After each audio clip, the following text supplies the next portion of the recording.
If money was no object, if you could wake up and do what you wanted to do, what would you do today? If it didn't matter what majors made the most money, if you didn't have to worry about the pile of bills sitting on your dorm room desk, if you didn't have to worry about the opinions of your friends and your parents, what would you be doing today? You see, if you don't have a passion for what you do, what's the purpose of waking up?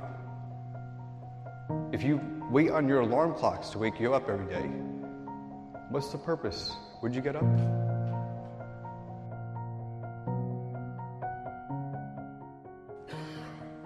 Every day should have a purpose, and you should fuel it with your passion.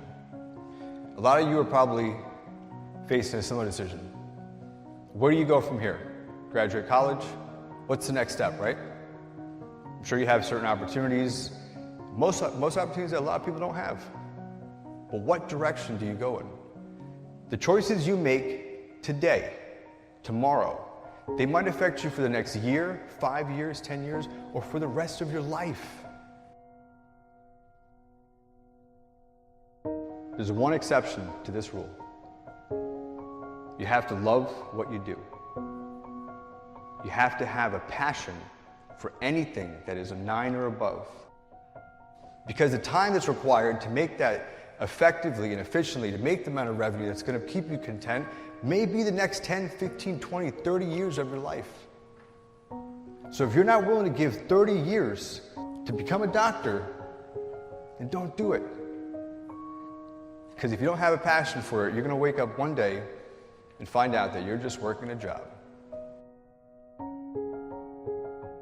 It does not matter where you come from. I have seen people come out of the desert, walk across the desert, being born in the most dire of circumstances. Doesn't matter what your mama did, whether she did or had a PhD or no D.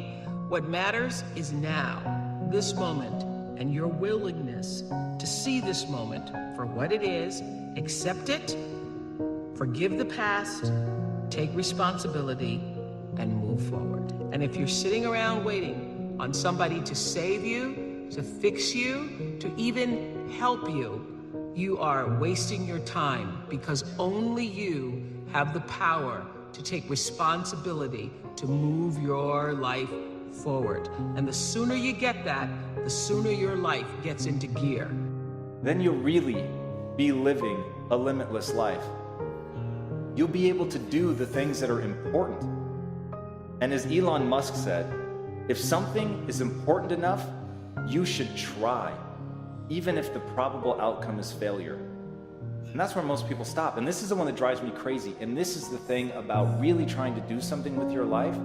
Yes, you might fail. Yes, you might embarrass yourself. You might end up doing a faceplant. You might end up wishing that you hadn't even started.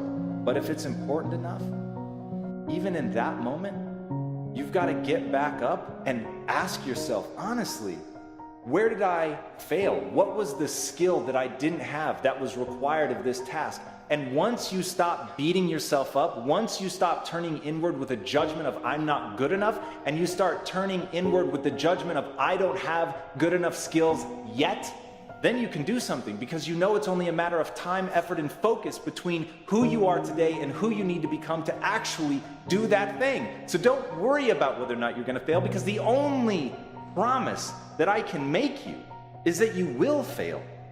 And as long as the only promise that you're willing to make yourself is that you won't stop, ultimately you will get to the top of the mountain.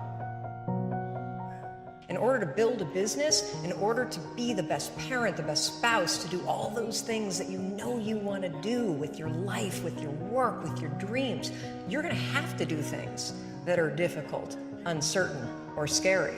See, Nelson Mandela did it. He just did it not knowing if it were right. Mahatma Gandhi just did it not knowing if it were right. Mother Teresa just did it not looking for affirmation or confirmation. Is this right? Martin Luther King did it not even knowing if it would happen before his life ended. I mean, what are you waiting on?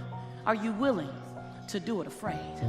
Are you willing to do it knowing that you got so much work to do to get it better, to get it more perfect? But are you willing to do it inside your imperfection? Do you realize that in your imperfection, you're perfect for the job? Without commitment, you'll never start. But more importantly, without consistency, you'll never finish. You're just kind of waiting. You're waiting to get everything in order. You're waiting so that everything is in you, it's together. You're waiting to not be afraid. You're waiting to have the courage. You're waiting to have all the money. You're waiting to lose weight. How about you not wait to get it right? You figure out how does it look doing it wrong.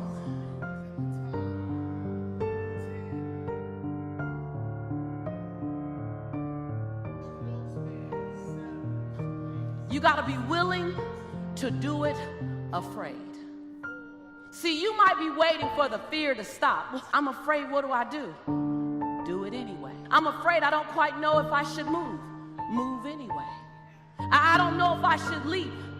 Leap afraid. And then gather your courage on the way down.